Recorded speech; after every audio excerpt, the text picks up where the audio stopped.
Olá, espero que esteja tudo bem com vocês, espero que vocês estejam se protegendo, se cuidando nesse período de isolamento. Nós agora estamos no terceiro domingo de Páscoa e as leituras que a gente tem feito do Evangelho, elas são episódios que aconteceram com Jesus e com os discípulos depois da ressurreição dele, que são coisas bastante interessantes da gente refletir, e a leitura de hoje também eu espero que seja bastante edificante aí para todos vocês. A leitura de hoje está no Evangelho segundo Lucas, capítulo 24, dos versículos 13 até 35. Eu convido vocês, se vocês tiverem suas Bíblias aí perto e quiserem pegar ela, para a gente ler junto. Eu estou lendo na Nova Tradução na Linguagem de Hoje. Se você tiver uma tradução diferente, tudo bem. Você pode comparar as traduções, até um negócio bastante legal. Mas eu vou ler na Nova Tradução da Linguagem de Hoje, beleza? Então, Lucas, capítulo 24, versículos 13 até 35, que conta a história, ou conta o episódio dos seguidores de Jesus que estavam no caminho de Emaús. Esse texto, então, diz o seguinte: Naquele mesmo dia, 2 dos seguidores de Jesus estavam indo para um povoado chamado Emaús, que fica a mais ou menos 10 quilômetros de Jerusalém. Eles estavam conversando a respeito de tudo o que havia acontecido. Enquanto conversavam e discutiam, o próprio Jesus chegou perto e começou a caminhar com eles. Mas alguma coisa não deixou que eles o reconhecessem. Então Jesus perguntou: O que é que vocês estão conversando pelo caminho? Eles pararam com um jeito triste e um deles, chamado Cleopas, disse: Será que você é o único morador de Jerusalém que não sabe o que aconteceu lá nesses últimos dias? O que foi? Perguntou ele. E eles responderam: O que aconteceu com Jesus de Nazaré? Esse homem era profeta e para Deus e para todo o povo ele era poderoso em atos e palavras. Os chefes dos sacerdotes e os nossos líderes o entregaram para ser condenado à morte. Já faz 3 dias que tudo isso aconteceu, e não encontraram o corpo dele. Aconteceu o que as mulheres disseram das escrituras sagradas que falavam dele, iniciando com os livros de Moisés e os escritos de todos os profetas. Quando chegaram perto do povoado para onde iam, Jesus fez como quem ia para mais longe. Mas eles insistiram com ele para que ficasse, dizendo: Fique conosco, porque já é tarde, e a noite vem chegando. Então Jesus entrou para ficar com os dois. Sentou-se à mesa com eles, pegou o pão e deu graças a Deus. Depois partiu o pão e deu a eles. Aí os olhos deles foram abertos, e eles reconheceram Jesus, mas ele desapareceu. Então eles disseram um para o outro: Não parecia que o nosso coração queimava dentro do peito quando ele nos falava na estrada e nos explicava as escrituras sagradas? Eles se levantaram logo e voltaram para Jerusalém, onde encontraram os 11 apóstolos reunidos com os outros seguidores de Jesus. E os apóstolos diziam: De fato, o Senhor foi ressuscitado e foi visto por Simão. Então, os dois contaram o que havia acontecido na estrada e como tinham reconhecido o Senhor quando ele havia partido o pão. E até aqui a leitura da nossa mensagem. Seguir Jesus é uma jornada, não necessariamente uma jornada que leva a gente de uma cidade para outra, como aqueles discípulos. Mas seguir Jesus é estar em um caminho. Inclusive, os primeiros cristãos eram chamados de aqueles que eram do caminho. Lá em Atos 9, 1 e 2, por exemplo, diz o seguinte: Enquanto isso, Saulo, quando ele estava perseguindo a igreja, não parava de ameaçar de morte os seguidores de Jesus. Ele foi falar com o grande sacerdote e pediu cartas de apresentação para as sinagogas da cidade de Damasco. Com esses documentos, Saulo poderia prender e levar para Jerusalém os seguidores do caminho do Senhor, que moravam ali, tanto os homens como as mulheres. Nós cristãos, ou os cristãos, sempre foram conhecidos, ou o primeiro talvez nome dado para os cristãos não foi nem cristão, mas seguidores do caminho. Esse caminho, ele começa para cada um de nós quando a gente vem à fé. Quando a gente é batizado, ou quando a gente entra, quando a gente é tocado pelo Evangelho, e esse Evangelho cria a fé no nosso coração pela ação do Espírito Santo, ou pelo nosso batismo, quando eu falei, quando nós somos reconhecidos, quando o Espírito Santo também trabalha pela ordem de Cristo em cada um de nós e cria fé no nosso coração e a gente faz parte da família de Deus. A gente começa no nosso caminho de cristãos, no caminho do Senhor, quando a gente vem à fé. Não interessa tanto o modo agora para a gente. Mas o próprio Evangelho, o Evangelho de João, registra uma coisa muito interessante em relação a isso, né? Jesus diz para Nicodemos, que era o sacerdote: eu afirmo ao Senhor que isto é verdade. Ninguém pode entrar no reino de Deus se não nascer da água e do Espírito. É uma dica interessante que Jesus dá, né? Sobre como a gente começa o nosso caminho da fé, a nossa nova vida. A nossa jornada com Deus, então, começa com a fé, mas também não só com a fé. Talvez é interessante a gente notar que a gente percebe Deus, talvez depois que a gente tem fé, ou quando quando Deus toca no nosso coração e cria fé. Ou alguém de nós acha que Deus não estava com a gente antes da gente ter fé, que Deus não abençoa quem não tem fé.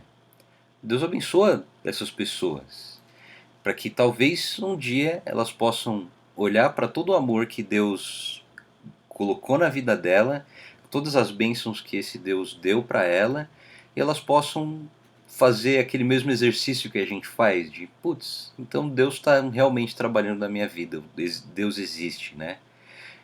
O próprio Jesus lembra lá em Mateus 5,45, né? Porque Ele, Deus, faz com que o sol brilhe sobre bons e sobre maus, e dá chuvas tanto para os que fazem o bem como para os que fazem o mal. Mas então é essa fé que define o nosso caminho.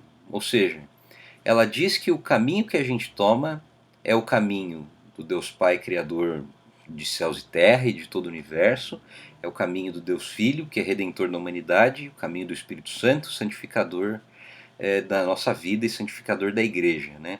Não é, por exemplo, o caminho das obras, onde eu ser bom, né, ou onde eu não ter vícios aparentes, onde eu posso usar todas as coisas boas que eu faço como se fosse um troféu. Mais ou menos como jejuar era no tempo de Jesus. As pessoas jejuavam para mostrar para os outros que como elas eram santas e piedosas, então Deus tinha que abençoar elas porque elas eram pessoas que faziam muitas coisas boas. E isso vai comprar minha entrada no céu, ou vai comprar, ou vai fazer com que Deus olhe para mim como uma pessoa melhor, ou qualquer coisa assim, né? Isso é idolatria. É eu deixar de confiar em Cristo para confiar em mim mesmo. Também não é o caminho, por exemplo, da paz interior, o que quer que isso possa parecer. Não. O caminho que a gente segue, que a gente acredita que é o caminho certo, é seguir Jesus Cristo. Só que, às vezes, a gente pode se perguntar, né? Ou quando a gente passa por determinadas situações, a gente pode se perguntar se seguir esse Jesus, ou seguir esse caminho de Cristo, é fácil ou é difícil? Eu penso que ser cristão, ele pode ser um pouco de cada. Não dá pra gente responder é só fácil ou é só difícil. Tem momentos que é extremamente fácil a gente acreditar em Deus. Sei lá, quando a gente olha o nascimento de uma pessoa. Eu não tenho filhos, mas eu imagino que para um pai e para uma mãe que passa por essa experiência, ou a maioria deles, eu sei que nem todos, mas quando a gente passa por essa experiência, eles falam, só pode existir Deus.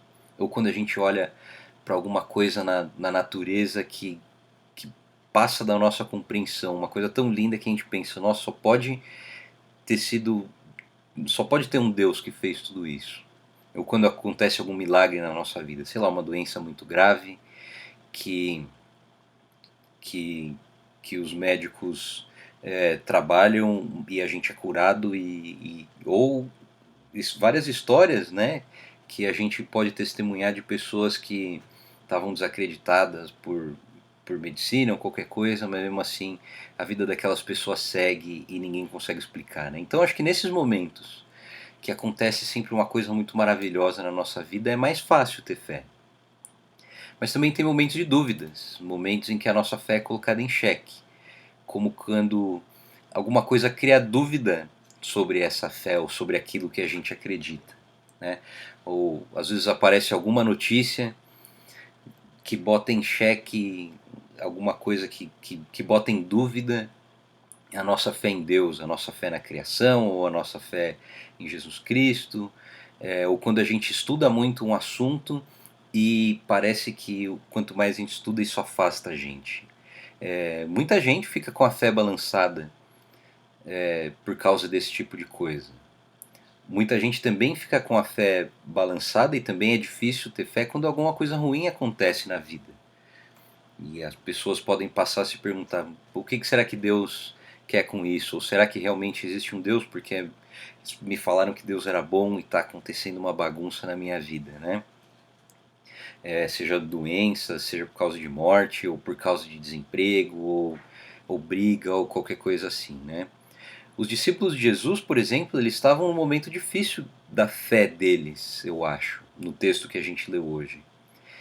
Parece que mesmo eles conhecendo Jesus, mesmo eles tendo estudado com Jesus, tendo sabido, né, e Jesus tendo falado várias vezes que ele devia morrer e que ele ia ressuscitar, dando essa certeza para eles, eles ainda não estavam convencidos disso. O texto que a gente leu hoje, ou no texto que a gente leu hoje, quando Jesus emparelha com eles no caminho,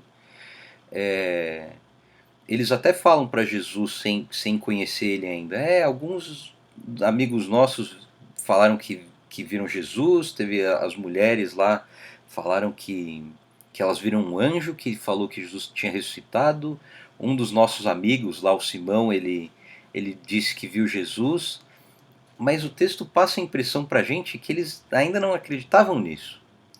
Que Jesus ter morrido foi para eles um choque de fé, um momento difícil da fé deles. E a gente sabe, pra gente talvez é muito mais fácil a gente saber, não, esses caras estão falando besteira. É claro que Jesus ressuscitou, mas a gente não a gente não tá na pele deles. A gente sabe isso porque a Bíblia já disse pra gente, a gente conhece essa história há muito tempo. E aí Jesus pega para eles e ele explica todas as escrituras. Isso deve ter sido o resumo que o professor faz antes da prova para ajudar os alunos, ou alguma coisa assim. E Jesus mostra para eles que a ressurreição ela sempre estava no plano de Deus. A morte e a ressurreição de Cristo sempre estava lá. E Jesus explica para ele a partir da história do povo de Israel e a partir dos profetas também. E por causa disso, eles não tinham motivo então para duvidar ou para deixar de crer, porque o mestre deles tinha morrido. Porque na verdade tudo isso já tinha, né? E eles estavam passando por um momento em que várias profecias estavam se cumprindo ali em Cristo. Quantos não ficariam em dúvida por causa desse tipo de situação? Quantos de nós não ficamos em dúvida também quando a nossa fé é abalada e é testada, ou quando acontece alguma coisa muito ruim na nossa vida, né? Quantos já não caíram da fé por causa justamente dessas coisas? Esses e tantos outros caminhos o diabo coloca na nossa frente para desviar a gente do caminho certo. E esses outros caminhos aparecem toda hora durante a nossa jornada, durante a nossa caminhada. Não foi diferente com os discípulos, como a gente viu. No final do texto de hoje eles citam Pedro, né, Simão, que se a gente parar e olhar para a vida dele, a gente pode pensar, pô, esse cara era um exemplo de cristão, né? Talvez Pedro tinha vários insights, ele entendia às vezes alguma coisa muito antes dos outros, né? Pelo menos pelo que o texto fala. Quando ele disse lá para Jesus, né, em João 6, o Senhor tem as palavras que dão a vida eterna. Caramba, isso é um ensino interessante. Ou então lá em João 13, tem um texto bastante interessante que eu vou ler para vocês, né? Simão perguntou para Jesus: Senhor, para onde é que o Senhor vai? E Jesus respondeu: Você não pode ir agora para onde eu vou. Um dia você poderá me seguir. Pedro tornou a perguntar: Senhor, por que é que eu não posso segui-lo agora? Eu estou pronto para morrer pelo Senhor. Está mesmo? Perguntou Jesus. Pois eu afirmo a você que isto é verdade. Antes que o galo cante, você dirá 3 vezes que não me conhece. Essa história é bastante interessante, né? Porque Pedro, na primeira, frase, quando ele diz eu estou pronto para morrer pelo Senhor, a gente pensa, nossa, esse cara tá pronto para dar a vida. Esse cara deve ser um bom cristão. Ele é um exemplo de um bom cristão. Eu vou seguir o que eu vou ter como exemplo a fé que esse cara tem. E eu acho que todo mundo, todos nós, queremos ter esse sentimento de Pedro nessas horas. Mas Jesus, ele profetiza, ou ele fala, não, Pedro, fica tranquilo, quando chegar a hora de você dar a vida por mim, você vai me negar 3 vezes, né? E Pedro afrouxa, ele não consegue seguir aquilo que ele tinha prometido para Jesus. Isso acontece. Os discípulos no caminho de Emaús, eles não tinham certeza da ressurreição, eles estavam em dúvida. Eles ouviram Cristo, a gente talvez pode falar que eles tinham fé, mas eles não entendiam a ressurreição. E de fato a ressurreição é uma coisa que desde os tempos de Cristo, desde os primeiros seguidores de Cristo, existia dificuldade de entender, de compreender e de acreditar. Isso não é nenhuma coisa moderna. A dúvida ou quando as pessoas questionam a nossa fé na ressurreição, isso não é novo. Isso acontece desde o começo do, do nosso caminho, do caminho da igreja cristã. Por isso, isso acontece com a gente. E a gente pode ter convicção e a gente pode estar certo da nossa fé. A gente sabe que a gente vai ficar em dúvida em momentos importantes. A gente não precisa se enganar. Todo mundo pode cair nessa situação de Pedro ou na situação dos discípulos no caminho de não acreditar, de ouvir que Jesus ressuscitou, mas o nosso coração não está muito nisso, né? A gente pode em algum momento não confiar totalmente em Jesus e talvez querer pegar uma outra saída pela nossa estrada e colocar a nossa confiança em alguma coisa diferente além daquilo que Jesus falou. Mas a questão é que Deus não esquece da gente. Jesus, quando ele estava caminhando com os discípulos, ele não brigou com eles. Interessante a gente notar isso. Jesus, ele talvez ele podia brigar com eles e falar assim, mas vocês não entendem nada do que eu falo, vocês não merecem ser meus seguidores ou qualquer coisa assim, né? Não, Jesus, ele está caminhando junto com eles e vamos pensar o trabalho que Jesus teve de explicar toda a Escritura, né? É como se Jesus explicasse todo o Antigo Testamento para aqueles discípulos, para que eles entendessem de fato. E aí, isso que faz no final do texto, ele fala assim, putz, quando eles percebem, né, a partir da Santa Ceia ali que Jesus está fazendo junto com eles percebem, caramba, seu coração também não sentiu um negócio diferente quando aquele homem falava? É isso que Deus faz com a gente. Ele não deixa a gente caminhar sozinho, ele não deixa a gente nem na nossa descrença sozinho, ele quer que a gente creia. E ele dá meios para isso. O meio que ele faz para que a gente creia é a gente se firmar na palavra dele. E a gente colocar a nossa esperança e a nossa confiança na palavra dele. Por isso, nos momentos, não só nos momentos de certeza, mas nos momentos de dúvida, em cada momento que a gente titubeia ou que a gente quer colocar nossa confiança em outra coisa, Deus está do nosso lado. Mais do que isso, Ele perdoa a gente justamente para mostrar o amor dele, para mostrar que Ele é amor. Nesse momento que a gente está com tanta incerteza e parece que as incertezas não param de aumentar, todo dia uma incerteza nova, tanto por causa da doença, por causa de tantos outros problemas que acontecem por causa do nosso medo com o nosso emprego, com a nossa situação financeira, a gente pode correr o risco de achar que a gente está nesse caminho sozinho.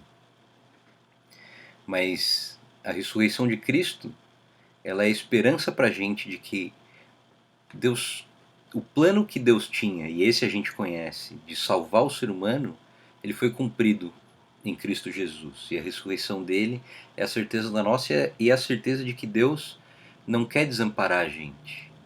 A gente vive nesse mundo não com a esperança de que a gente vai ter só um carro melhor, uma casa melhor. A gente pode ter essa esperança e trabalhar por ela. Mas a gente vive a nossa esperança hoje. O que deve trazer alegria, o que deve motivar a gente a continuar andando nesse caminho, é a esperança de que Deus prometeu que um dia vocês não vão ter mais esse problema. O caminho de seguir Jesus pode não ser o mais tranquilo, porque a gente sabe que vai ter dificuldade, vai ter dúvida, mas chegar no final dessa jornada compensa tudo. O final da nossa jornada é muito melhor que o caminho inteiro daqueles que estão longe de Deus, pois no final desse caminho, esse mesmo Deus Pai, Filho e Espírito Santo vai estar lá para restaurar cada um de nós e nos dar uma alegria que a gente ainda não sabe como é que vai ser. Dar um banquete farto de tudo que a gente não consegue imaginar.